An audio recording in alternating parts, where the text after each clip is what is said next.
Hello everyone, कैसे हैं आप सभी। मैं पूनम तिवारी आप सभी स्टूडेंट्स का Hindi NCERT by Poonam Tiwari channel पर स्वागत करती हूं। आप सभी का अभिनंदन करती हूं, वंदन करती हूं। उम्मीद करती हूं कि आप सभी की पढ़ाई जबरदस्त तरीके से चल रही होगी और आप सभी मेरे चैनल पर जरूर पढ़ाई करते होंगे। और यहाँ पर चैनल हर एक क्लास को अच्छे से समझने के लिए आपको क्लास के अंत तक बने रहना जरूरी है। क्लास के बीच बीच में मैं आप लोगों को बहुत सारे इंपॉर्टेंट पॉइंट बताती हूँ जो कि आप लोगों के लिए बहुत ही इम्पॉर्टेंट है।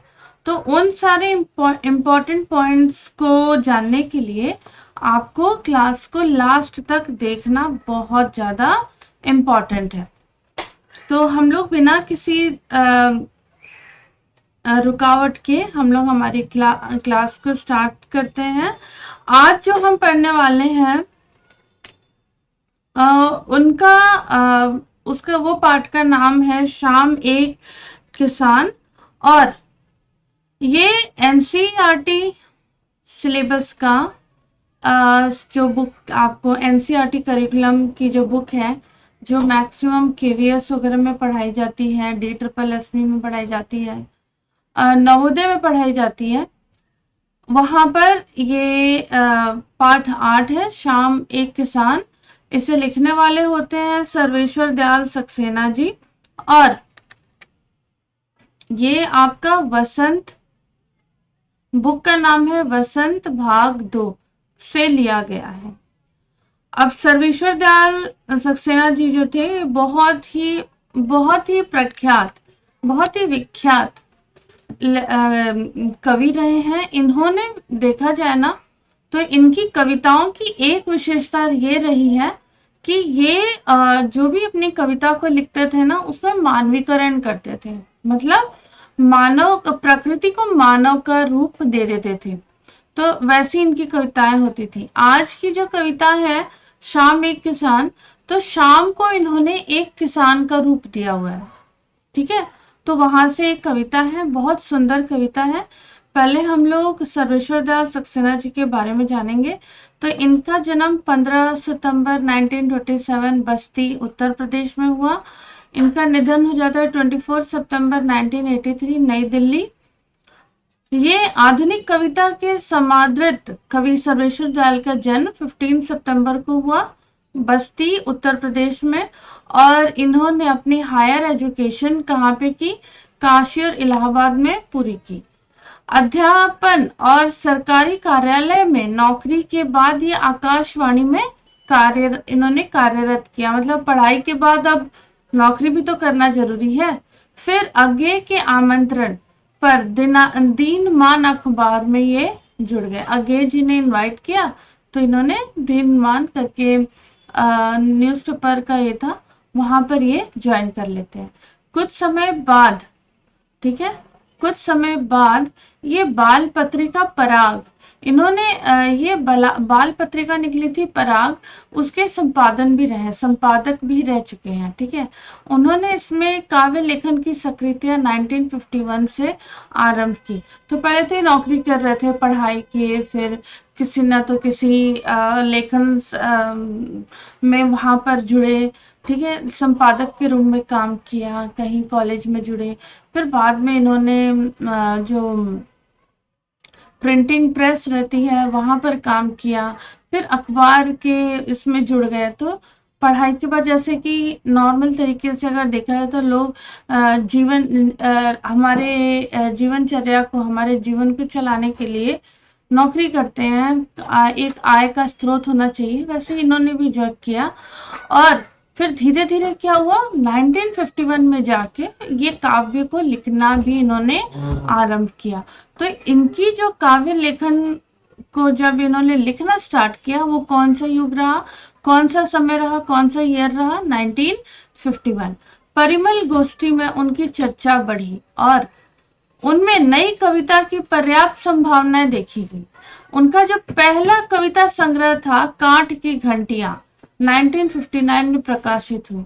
ये बहुत इंपॉर्टेंट है। उनका पहला कविता संग्रह, सर्वेश्वर दयाल सक्सेना जी का पहला कविता संग्रह होता है कांट की घंटियां। वो कब प्रकाशित होती है, 1959 में। उसी वर्ष तीसरा सप्तक में उनकी कविताएं शामिल की गई। अच्छा, फिर आता है उनके कवित्व के विकास में भारतीय ग्राम्य जीवन की संवेदना और सामाजिक विचारधारा दो प्रमुख तत्व रहे। सर्वेश्वर दयाल सक्सेना की कविताओं के ठिकाने बताते हुए प्रयाग शुक्ल जी लिखते हैं, एक ठिकाना तो वह गांव रहा जहां वे जन्मे, और बड़े हुए दूसरा परिवार, तीसरा मित्र वर्ग, चौथा वह बृहत्तर समुदाय जिसको मानो स्वयं अपना कोई ठौर ठिकाना नहीं, यानी सताए हुए लोग। पांचवी, प्रकृति कि वह बहुत बड़ी दुनिया जिसमें वह जीवन मर्मों को पाने के लिए आकुल चेष्टा करते थे, और उस पर यह गहरा भरोसा कि जब सब साथ छोड़ देंगे तो कोई चिड़िया, टहनी, बारिश की बूंद, घास, व्यथा कथा सुनने से इनकार नहीं करेगी, बल्कि एक अनुकंपा की तरह उनके साथ रहेगी।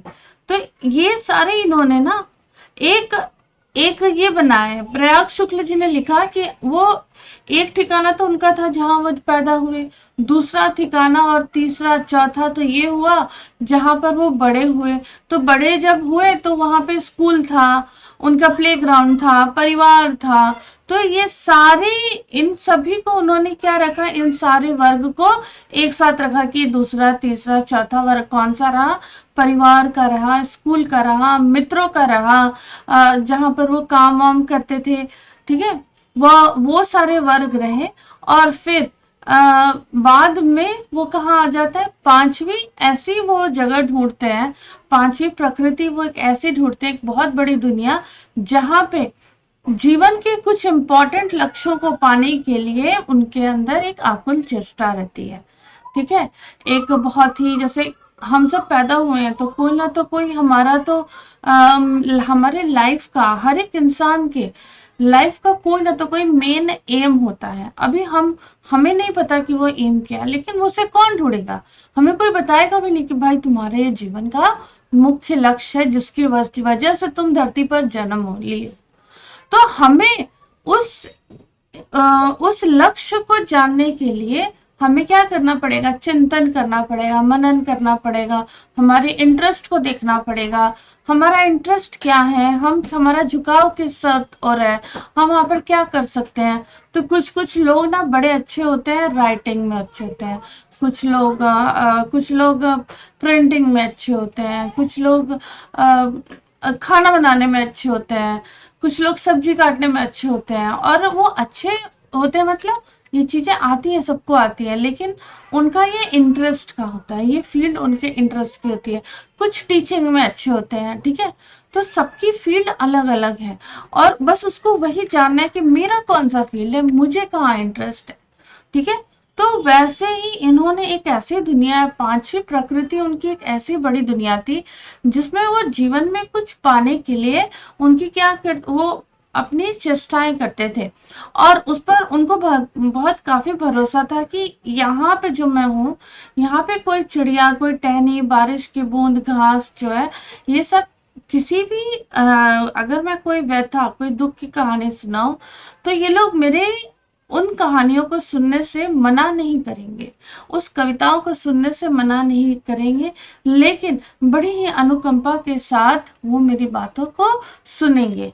अब इनकी जो कविताओं के अलावा इन्होंने क्या क्या लिखा, नाटक लिखा, उपन्यास, यात्रा, संस्मरण, बाल साहित्य लिखा। ठीक है, तो बाल साहित्य कौन सा लिखा था इन्होंने, अभी आपको मैं बता दूंगी। पत्रकार के रूप में उनकी खास पहचान दिनमान में प्रकाशित उनके चर्चे और चरखे स्तंभ के लिए है। अब इनका जो सर्वेश्वर दयाल सक्सेना जी हैं, इनका चर्चा कहाँ पर हुआ, पत्रकार के रूप में ये काफी अच्छे से जाने गए। कहाँ पे, दिनमान में प्रकाशित उनके चर्चे और चरखे स्तंभ में। ठीक है, स्तंभ के लिए ये क्या हुए, बहुत ही जानने लगे लोग इन्हें। साथ ही उन्होंने समसामयिक मुद्दों पर संवेदनशील टिप्पणियां भी की। उन्होंने रंगमंच, नृत्य, संस्कृति पर समीक्षात्मक क्रिटिसिज्म भी किया उन्होंने। ठीक है, रंगमंच पर, नृत्य पर, संस्कृति पर समीक्षात्मक लेख भी लिखे, क्रिटिसाइज करते हुए उन चीजों को क्रिटिसिज्म भी किया, ठीक है, वैसे उन्होंने लेख भी लिखा।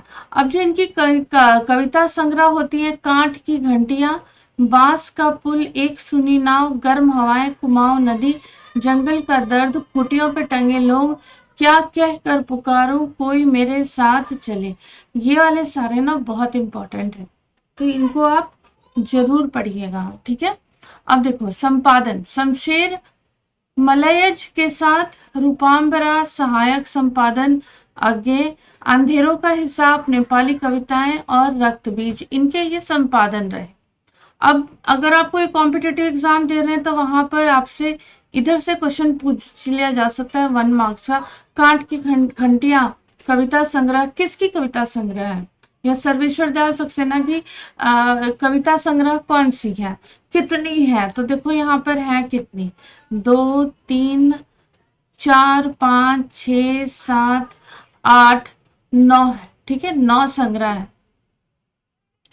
फिर अभी यहाँ पर देखो इन्होंने बाल साहित्य भी लिखा, बतूता का जूता, मैंगो की टाई, भौभौ खौखौ, लाख की नाक, ये वाला भी इंपॉर्टेंट है।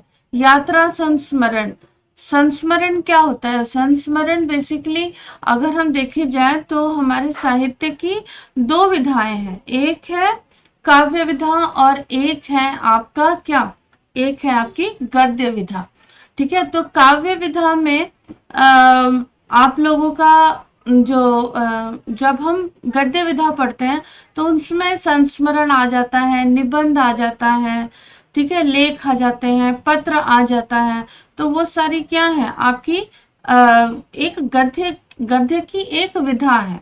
तो वैसे ही यात्रा संस्मरण भी क्या है, एक विधा है। तो संस्मरण बेसिकली क्या होता है कि आपकी उपन्यास में से, ठीक है, जो आप उपन्यास लिखते हैं वो भी गद्य की विधा है, तो आपकी यादों के झरोखे से, आपकी यादों में से किसी एक भाग को अपने पेन और पेपर में उतार देना, उसी को हम संस्मरण बोलते हैं। यादों में से एक लेख को निकाल के उसे लिख देना, तो ये वही संस्मरण है, लेकिन इसमें यात्रा का संस्मरण है, ठीक है। अब कविता संग्रह है यहाँ पर, खूंटियों पर टंगे लोग के लिए इन्हें 1983 में साहित्य अकादमी पुरस्कार से क्या किया गया, सम्मानित भी किया गया। ओके, फिर लघु उपन्यास इन्होंने लिखा,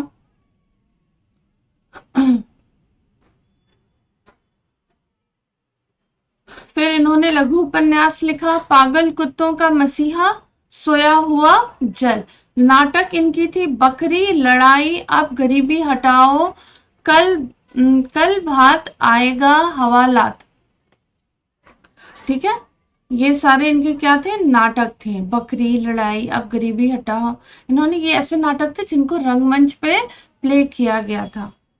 अच्छा, फिर कविता के बारे में, कवि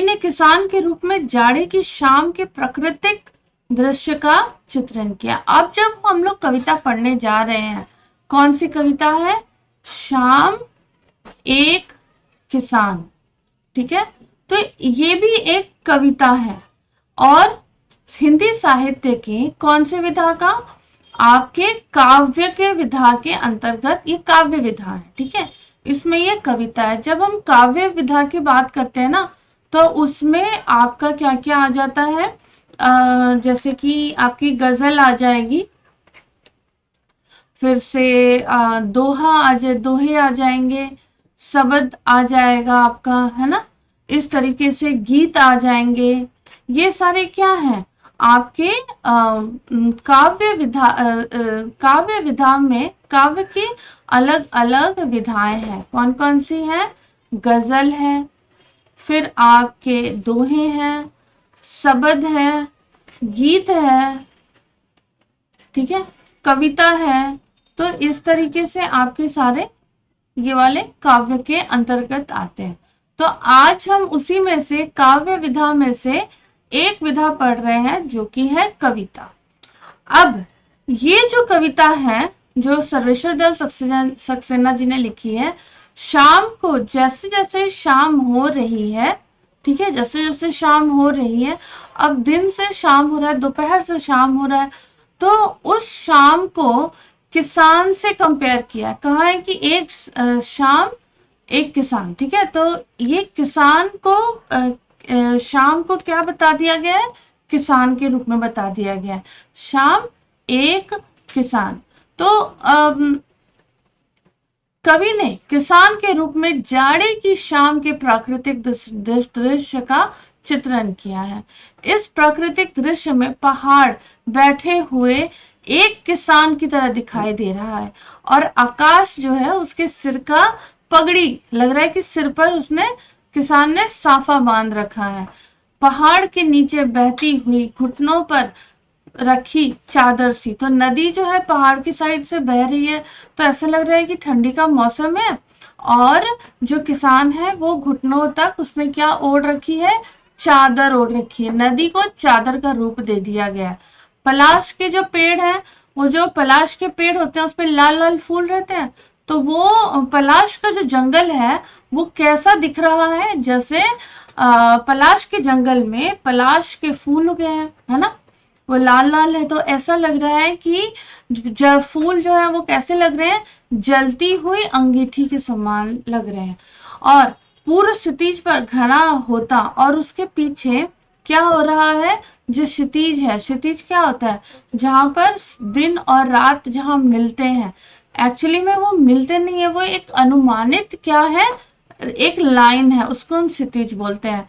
तो वो क्या है, वहां पर अंधेरा क्या हो रहा है, अब चढ़ रहा है, और पश्चिम दिशा में डूबता सूरज चिलम पर सुलगती आंख की भांति दिखाई दे रहा है, और जो सूरज है वो भी डूब रहा है, तो ऐसा लग रहा है कि जो किसान है, ठीक है, किसान जो है वो चिलम भर रहा है, ठीक है, और वो चिलम क्या हो गया है, बुझ गया है, और बुझने के बाद जो धुआं निकलता है उसके बाद क्या होता है, अंधेरा हो जाता है उस चिलम में। वैसे ही जब सूर्यास्त हो रहा है तो उसके बाद क्या हो रहा है, अब वहां से अंधकार फैलना शुरू हो रहा है, और शाम से रात हो चली है।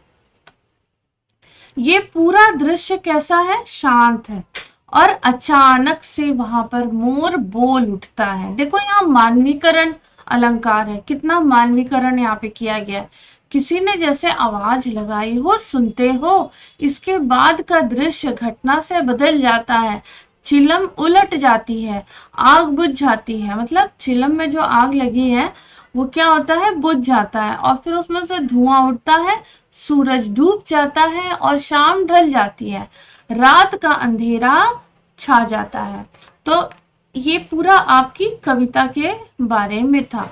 अब हम लोग एक एक पद यहाँ पर देखेंगे। कुल मिला के 2 पद है, छोटी सी कविता है, बड़ी खूबसूरत सी है, छोटे में बहुत बड़ी बात आपको समझाने की कोशिश की गई है।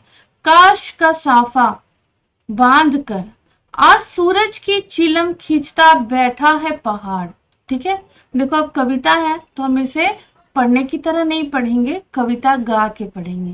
काश का साफा बांध कर आज सूरज की चिलम खींचता बैठा है पहाड़, घुटनों पर पड़ी है नदी चादर सी, पास ही दहक रही है पलाश के जंगल की अंगीठी, अंधकार दूर पूर्व में सिमटा बैठा है भेड़ों की गल्ले सा। तो देखो यहाँ चादर सी, गल्ले सा, यहाँ पर कौन सा अलंकार है, उपमा अलंकार है, साथ में यहाँ पर मानवीकरण भी है, मानवीकरण अलंकार भी यहाँ पर है, ठीक है। अब देखो यहाँ पर मैंने आप लोगों को एक चित्र दिखाया है, तो यहाँ पे आपका जो है ना, ये यहाँ नहीं आएगा, ये यहाँ आएगा, आकाश का साफा बांध कर। तो देखो ये क्या है, आकाश है ना, ये किसान बैठा है, इसके ऊपर क्या है, आकाश का साफा बांध कर। देखो प्रकृति को किस तरीके से मानव चित्रण किया गया है, तो आकाश का साफा बांधकर सूरज की चिलम खींचता बैठा है पहाड़, देखो ये पहाड़ है ना, ये पहाड़ है, ये बैठा है, घुटनों पर पड़ी है, ये घुटने हैं इसके, घुटनों पर पड़ी है नदी चादर सी। तो ये जो नदी है ये कैसी है, सफेद है। तो ये कैसी लग रही है कि चादर है। तो पहाड़ ने चादर ओढ़ के बैठा है, जो पहाड़ है वो चादर ओढ़ा है ना। तो पहाड़ को क्या बताया, किसान बताया है, उसने साफा पहना है बादलों का, और वो नदी रूपी चादर उसने अपने घुटनों पर डाल रखी है। पास ही दहक रही है। अब देखो यहाँ पर पलाश के जंगल है ना। तो पलाश के जो जंगल है उसमें लाल लाल पलाश के फूल ना रेड कलर के होते हैं। तो वो ऐसे दिख रहे हैं जैसे कि अंगीठी जल रही है। ठीक है, अंगीठी क्या होती है, ऐसे लकड़ियों को रख के आग सुलगा दी जाती है ना, आग लगने के लिए। तो ये काली काली भूरी भूरी लकड़ियां, और उस पर ये लाल रंग की क्या रहती है, आग जलती रहती है। तो वही बता रहे हैं कि पलाश के जंगल की अंगीठी अंधकार दूर पूर्व में। अब इसके पीछे पलाश के जो जंगल है उसके पीछे क्या है, अंधकार जो है ना दूर पूर्व में क्या बैठा हुआ है, सिमट कर बैठा हुआ है भेड़ों के गल्ले सा। ठीक है, वो सिमट के बैठा हुआ है, और जैसे ही सूर्यास्त होता है और ये क्या लगता है कि जो आपका अंगीठी जली थी ये क्या है, बुझ गई। और बुझ के क्या हुई, वो अंधकार जो यहाँ छिपा हुआ था वो अंधकार अब बढ़ गया है। तो देखो यहाँ पर इस पहाड़ को साफा पहना दिया गया है ना। यहाँ पर पहाड़ को ये साफा बांधा हुआ है पहाड़ ने, पहाड़ एक किसान की तरह है। देखो कितना अच्छा मानवीकरण किया गया है। और इतना ही नहीं, यहाँ पर जो ऐसे दिखाया कि ये जो किसान है ये ऐसे बैठा है, ये इसके घुटने हैं। यहाँ पर जो ये पड़ा हुआ है चादर सा, ये क्या है, ये नदी है जो कि चादर के माफी लग रही है। और पास में यही ये अंगीठी जल रही है, पलाश की जो जंगल है, पलाश के फूल के जंगल। यहाँ पर जो सूरज दिख रहा है डूबता हुआ, ऐसा लग रहा है कि पहाड़ उसको क्या कर रहा है, चिलम खींच रहा है। ठीक है, और उससे ये धुआं जो है, ये अंगीठी जो है जली हुई है। अब जैसे जैसे सूरज डूब रहा है वैसे उसके पीछे जो अंधकार है ना वो अब बढ़ता जा रहा है और अंधेरा आ रहा है। ठीक है, अब ये तो था कि इसका अर्थ क्या है। अब हम इसको लिखेंगे कैसे, तो हम लोग इसको संदर्भ लिखेंगे, फिर इसका प्रसंग लिखेंगे, फिर इसका अर्थ लिखेंगे, और फिर हम इसका निष्कर्ष लिखेंगे।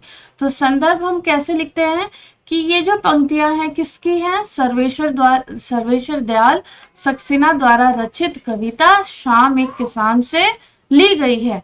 अब इस कविता के बारे में बताओ कि इसमें क्या लिखा गया है, क्या हमने बताया है। यह कविता ग्रामीण जीवन की सरलता और प्रकृति के सौंदर्य का अद्भुत कल्पनाशीलता के साथ इसको व्यक्त करती है। कवि ने यहाँ एक किसान के दृष्टिकोण से शाम के समय का चित्रण किया है, जिसमें प्रकृति के विभिन्न अंगों को मानवीय रूप दिया गया है। इसलिए मैंने आपको बताया ना कि यहाँ पे क्या है, मानवीकरण अलंकार है, प्रकृति को मानव का रूप दे दिया है। ठीक है, अब देखो प्रसंग। इन कविताओं में कवि ने पहाड़, नदी, पलाश के जंगल और अंधकार को मानवीय रूप में प्रस्तुत किया है। कवि यह दिखाना चाहते हैं कि प्रकृति किस प्रकार एक किसान के जीवन के एक अभिन्न अंग होती है। ठीक है, तो कवि ने यहाँ पे मोस्ट इंपॉर्टेंट बात क्या बताना चाहे कि प्रकृति किस प्रकार से एक किसान के जीवन से जुड़ी होती है, अभिन्न होती है, अलग नहीं होती है। ठीक है, उसकी हर एक दिनचर्या में शामिल होती है। किसान सुबह उठता है, अपने खेतों की तरफ दौड़ता है, शाम होती है अपनी खेतों से घर आता है, यहाँ तक कि रात को उसकी फसलों को कोई नुकसान न कर दे वो अपनी खेतों में ही सोता है। यहाँ शाम के समय का चित्रण करते हुए किसान एवं प्रकृति के अद्वितीय संबंध का दर्शाया गया है। किसान को प्रकृति के साथ इन दोनों का क्या है, ये दोनों को एक ही सिक्के के दो पहलू बताए गए हैं। ठीक है, किसान और उसका जो आपका किसान है और प्रकृति है, ये क्या है, दोनों एक ही सिक्के के दो पहलू हैं। और यहाँ पर शाम को जो चित्रण किया हुआ है ठीक है, दिन ढल गया है, अब शाम हो रही है, फिर रात हो जाएगी। तो उस शाम का किसान को और प्रकृति के कितना खूबसूरत दोनों का संबंध है, जो कि क्या है, अद्वितीय है। अद्वितीय मतलब कोई उससे आगे कोई जा ही नहीं सकता, वैसा संबंध यहाँ पर दिखाया गया है। अब इसकी व्याख्या देखो। कवि कहते हैं कि पहाड़ आकाश का साफा ओढ़कर, ठीक है, आकाश का साफा मतलब पगड़ी बांधकर मानो सूरज की चिलम खींच रहा है। यह दृश्य ऐसा प्रतीत होता है जैसे पहाड़ और सूरज आपस में बातचीत कर रहे हो। पहाड़ के घुटनों पर नदी को चादर की तरह पड़ा हुआ दिखाया गया है, जो यह इंगित करता है कि शाम का समय है और प्रकृति विश्राम की मुद्रा में है। पास ही पलाश के जंगल को अंगीठी की तरह दहकते हुए भी दिखाया गया है, जो सूर्यास्त के समय पलाश के फूलों की लालिमा का वर्णन कर रहा है। अब जब सूर्य अस्त होता है, ठीक है, तो उस समय जो सूर्य की जो प्रकाश होती है ना, वो रेड कलर, ठीक है, वो कैसा होता है, वो पलाश के फूल के कलर का ही होता है। तो उसके साथ इसे जोड़ के बताया गया है। अब पूरब दिशा में अंधकार के भेड़ जब इकट्ठे रहते हैं तो कैसा रहता है, भेड़ों का रंग काला होता है। तो वैसे ही अंधकार को भेड़ों के गले की तरह बताया हुआ है। जो अंधकार हो गया है वो ढेर सारे भेड़ों के झुंडों को बताया गया है कि बहुत सारे भेड़ हैं जो एक साथ हैं, तो अंधकार दिख रहा है, मतलब रात अब होने वाली है, जो संकेत दे रहा है कि रात धीरे धीरे फैलने वाली है। कवि ने इन प्रतीकों और मानवीय कल्पनाओं के माध्यम से दिखाया गया है कि किसान का जीवन पूरी तरह से प्रकृति से जुड़ा है और वह प्रकृति के इस सौंदर्य को सहजता से क्या करते हैं, आत्मसात करते हैं। क्लियर है। अब इस कविता का निष्कर्ष क्या है। इस कविता में किस कवि ने किसान और प्रकृति के गहरे संबंध को दर्शाने के साथ साथ प्रकृति के सौंदर्य का अद्भुत वर्णन किया है। ठीक है, एक साथ तो किसान और प्रकृति को जोड़कर तो दोनों के संबंधों को अद्वितीय रूप से आपके सामने तो रखा ही है, साथ साथ में प्रकृति के सौंदर्य को भी आपके सामने रखा है और उसे मानवीकरण किया है, उसे मानव का रूप प्रदान किया है। और यह कविता हमें प्रकृति के महत्व को बताती है। क्यों जरूरी है प्रकृति के महत्व को जानता है, क्योंकि आजकल क्या हो रहा है, थोड़ी जमीन मिली नहीं वहां इंडस्ट्रीज आ जा रहे हैं, थोड़ी जमीन मिली नहीं वहां पर बिल्डिंग्स बन जा रहे हैं।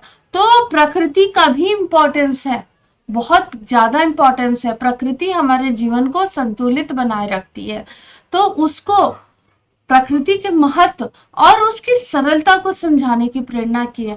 आज देखो मैंने ये बैकग्राउंड लिया है यहाँ पर खेतों का, ऐसा इतना सुंदर भव्य दृश्य हमें कहीं देखने को नहीं मिलता। सिर्फ कहाँ देखने को मिलेगा, गांव में, जहां पर किसानों ने आज भी खेतों को बना के रखा हुआ है। ठीक है, शहरों में ऐसा नजारा देखने के लिए अब नहीं मिलता। अब देखो पहाड़ को किस रूप में दर्शाया गया है, किसान के रूप में, एक बूढ़े रूप में, एक बूढ़े के रूप में, एक आदमी के रूप में, एक बच्चे के रूप में। तो यहाँ एक किसान के रूप में दर्शाया गया। आकाश को किस रूप में दर्शाया गया है, तो आकाश को साफे के रूप में, हल के रूप में, छिलम के रूप में, इनमें से कोई नहीं। तो साफे के रूप में ना, उसे साफा बांध कर बैठा है ना किसान। फिर देखो पहाड़ के चरणों में बहती नदी किस रूप में दिखाई गई है, तो उसे चादर के रूप में दिखाई गई है। जंगल में खिले पलाश के फूल कैसे प्रतीत होते हैं, तो जलती अंगीठी के रूप में प्रतीत होते हैं, सूर्य की लालिमा लिए। अब देखो यहाँ पर दो ऑप्शन जो है वो एक जैसे हैं, लेकिन इनमें से रियल आंसर कौन सा है, खिले बगीचे की भांति। नहीं नहीं नहीं नहीं नहीं, ये तो बिल्कुल गलत है। जली अंगीठी के भांति बताया गया है। ठीक है, अंधेरे की तुलना किससे की गई है, सुलगती आग से, चिलम से, झुंड में बैठी भेड़ों से। तो झुंड में बैठी भेड़ों से किया गया। अब देखो पहला पद क्लियर हो गया। अब इस कविता का ये दूसरा और आखिरी पद है, ध्यान से सुनना। उस पद में मैंने आपको 4 चीजें इंपॉर्टेंट बताई हैं। एक मानवीकरण अलंकार, एक उपमा अलंकार, प्रकृति और किसान के बीच अद्वितीय संबंध का, और साथ में प्रकृति के सौंदर्य और उसकी महत्ता बताने, उसकी सरलता बताने के लिए उस कविता का, उस पद का महत्व है। अब दूसरा देखो पद, अचानक बोला मोर। शाम हो रही है, तभी अचानक ने मोर बोला। जैसे मोर कैसे बोलता है, पीहू पीहू करता है ना, जैसे किसी ने आवाज दी। मोर अचानक से, अब शांत माहौल है, उसमें अचानक से मोर बोल उठता है, जैसे कि कोई आवाज दे रहा है, सुनते हो, चिलम औंधी, धुआं उठा, सूरज डूबा, अंधेरा छा गया। तो अचानक से कौन बोला, मोर।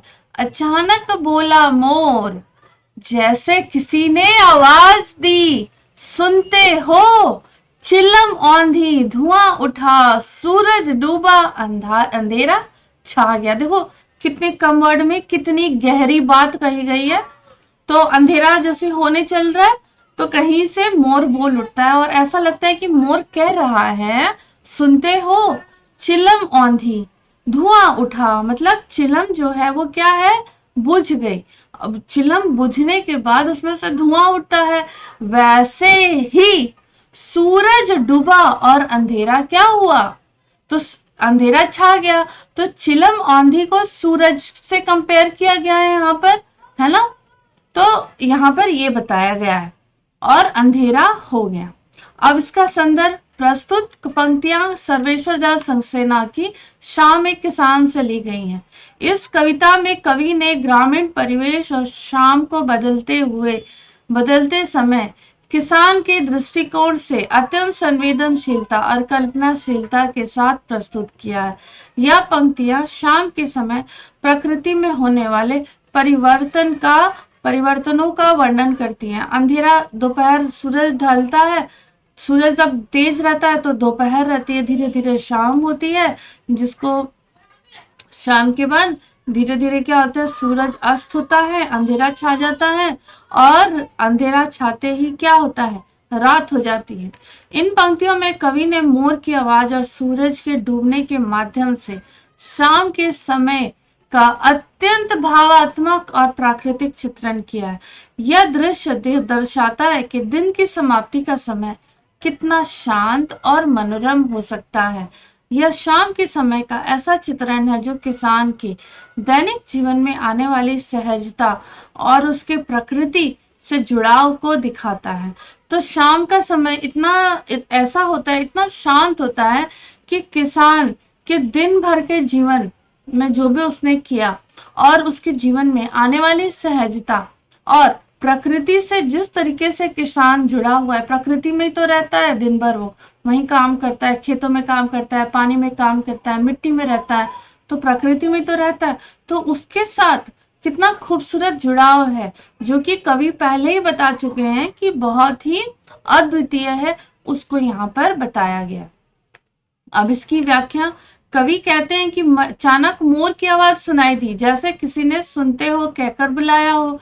यहाँ मोर की आवाज को मानवीय रूप दिया गया है, यानी कि मानवीकरण का अलंकार है यहाँ पे। अब मोर तो बोलता नहीं, मोर कभी बोलता है सुनते हो, लेकिन यहाँ पे कवि ने उसको मानव का रूप दिया है और कहा है कि जैसे मोर बोल रहा है कि सुनते हो, जो दर्शाता है कि प्रकृति मानव संवाद कर रही है, मतलब प्रकृति, नेचर क्या है, बातें कर रही है, संवाद कर रही है, एक दूसरे से इंटरेक्शन कर रही है। इसके बाद चिलम की आंधे गिरने और धुएं के उठने की बात की गई है, जो सूरज के धीरे धीरे डूबने और रात के आगमन का क्या है, प्रतीक है। मतलब सूरज धीरे धीरे अस्त हो रहा है और रात का आगमन हो रहा है, ठीक है, तो उसका ये प्रतीक है।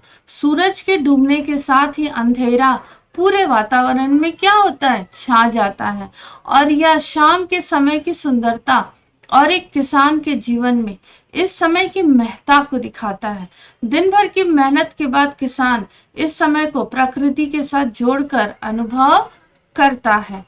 कवि ने इन पंक्तियों के माध्यम से ये संदेश दिया है, देखो इस कविता, इस इन पंक्तियों के माध्यम से कविता का क्या क्या संदेश है कि प्रकृति का हर तत्व किसान के जीवन से का हिस्सा है। सुबह, अच्छा मौसम, अच्छी बारिश, उपजाऊ मिट्टी, है ना, खाद, फिर से पानी, दिन भर तो किसान उस वहीं पर रहता है, उसके दिनचर्या को प्रभावित करता है। मोर, सूरज, अंधेरा, ये सभी मिलकर शाम के समय को एक क्या दे रहे हैं, जीवंत दृश्य दे रहे हैं। मतलब उसमें अंधेरा तो हो रहा है लेकिन उसमें जीवन भर दे रहे हैं, है ना, जान भर दे रहे हैं, और वैसा ये दृश्य दिखाया गया है। अब निष्कर्ष इस कविता का क्या निकलता है कि यह कविता शाम के समय अत्यंत क्या है, संवेदनशील और आकर्षक दिखाई देती है। यह हमें न केवल प्रकृति की वो खूबसूरती, सुंदरता को समझने की प्रेरणा देती है कि बल्कि ये भी बताती है कि प्रकृति के विभिन्न तत्व हमारे जीवन की गहराई से कैसे जुड़े हैं। जैसे कि उदाहरण के तौर पर जब सुबह होता है, सूरज निकलता है, तब हमें प्रकृति हमारे जीवन से जुड़ा है, हमें ये संदेश देता है कि भाई उठो, सुबह हो गई, नहा धो के तैयार हो जाओ और अपने अपने काम पर चलो, अपने दिनचर्या में लग जाओ। दोपहर होती है, फिर खाने का समय होता है, शाम होती है, फिर धीरे धीरे सूरज अस्त होता है, तब वो हमें ये इशारा देता है कि चलो अभी दिन खत्म हुआ, अब तुम अपने अपने निड़ की ओर चलो, अपने अपने घर की ओर चलो, अपने घोंसले की ओर चलो, जहां तुम्हारा परिवार तुम्हारी इंतजार कर रहा है, जाओ। और फिर वो बहुत शांत हो जाता है, क्योंकि दिन भर के काम के बाद इंसान को क्या चाहिए, आराम चाहिए। इंसान थका हुआ है तो वो शांत हो जाता है, प्रकृति एकदम शांत हो जाती है ताकि सभी क्या हो जाए, आराम कर सके। तो ये सारी चीजें क्या है, प्रकृति और इंसान एक दूसरे से जुड़े हैं। प्रकृति के बिना इंसान नहीं, इंसान के बिना प्रकृति नहीं। तो हमें इस प्रकृति को बचाना है। तो ये यहाँ पर इस कविता में बताया गया। अचानक कौन बोला, कौवा, चील, मोर, कबूतर। तो मोर बोलता है, मोर ने शाम के समय को आवाज क्या दी, सुनते हो। फिर किस मौसम की शाम का वर्णन हो रहा है, गर्मी, वर्षा, जाड़े की, कौन सी। तो यहाँ पर जाड़े की, ठंडी के दिनों की हो रही है। चिलम, औंधी होने से क्या तात्पर्य है, सूरज का डूबना, सूरज का ताप कम होना, किसान का सो जाना, बारिश होना, तो सूरज का डूबना। ओके, सूरज का ताप कम हो जाना, सूरज की गर्मी कम हो जाना। सूरज डूबते ही क्या हुआ, तो सूरज डूबते ही चारों ओर अंधकार फैल गया। अब देखो कुछ इंपॉर्टेंट क्वेश्चंस। इस कविता में शाम के दृश्य को किसान के रूप में दिखाया गया है। ये क्या है, एक रूपक अलंकार है। तो इस कविता में उपमा अलंकार भी है। देखो यहाँ पे फूलों सी, झुंड सा, ये सब क्या है, सूरज सी, है ना, ये सब क्या है, आपके उपमा अलंकार है। और यहाँ पर शाम के समय को किसान, शाम को बिल्कुल किसान बता दिया गया है, तो ये रूपक अलंकार है। अब इसमें इसे बनाने के लिए 5 एकरूपताओं की जोड़ी बताई गई है, उन्हें हम उपमा कहते हैं, जो कि मैंने यहाँ पर बताया। पहली एकरूपता आकाश और साफे में दी हुई कविता में आकाश का साफा वाक्यांश आया है। इसी तरह तीसरी रूपता में नदी और चादर को बताई गई है, मानो नदी चादर सी हो। अब दूसरी और चौथी, पांचवी एकरूपता को खोज कर बताना है। तो दूसरे, चिलम सूरज सी, अंगीठी पलाश के फूलों सी, है ना, अंधकार भेड़ों में के झुंड सा। तो यहाँ पर क्या है, आपका उपमा अलंकार है। शाम का दृश्य अपने घर की छत की खिड़की से देखकर बताइए, शाम कब से शुरू हो जाती है। तो शाम, सूर्य के पश्चिम में पहुंचते ही शाम का आभास होने लगता है। तब से लेकर सूरज डूबने में कितना समय लगा, तो शाम से सूरज के डूबने में लगभग 1 से 1.5 घंटे का समय लगता है। इस बीच आसमान में क्या क्या परिवर्तन है, तो पश्चिमी आकाश पर सिंदूरी, नारंगी और बैंगनी रंग के बादलों का क्या हमें आकाश में वो रंग दिखाई दिए। अब देखो, मोर के बोलने पर कवि को लगा जैसे किसी ने कहा हो, सुनते हो। नीचे दिए गए पक्षियों की बोली सुनकर उन्हें भी 1 या 2 शब्दों में बांधिए, कबूतर, तोता, कौवा, चील, मैना, हंस। तो कबूतर, कहाँ जा रहे हो? मैना, तुम मनमोहक हो। चील, थोड़ी देर तो रुको। तो ये आपको अपने आप से कहानी बनानी है। कौवा, सुनो, रात ना होने दो। तोता, तुम्हारा समय निराला है। हंस, तुम्हारा कोई मुकाबला नहीं। है ना? तो उम्मीद करती हूँ कि आप लोगों को ये क्लास अच्छी लगी होगी। पोयम बहुत ही अच्छी थी। प्रकृति और मानव के बीच में जो एक अद्वितीय संबंध है, उसका उसका जिक्र यहाँ पर किया गया है। क्लास अच्छी लगी हो तो क्लास को लाइक करिए, शेयर करिए, सब्सक्राइब करिए और चैनल से जुड़े रहिए। और कमेंट करके जरूर बताइएगा कि आपको ये क्लास कैसी लगी।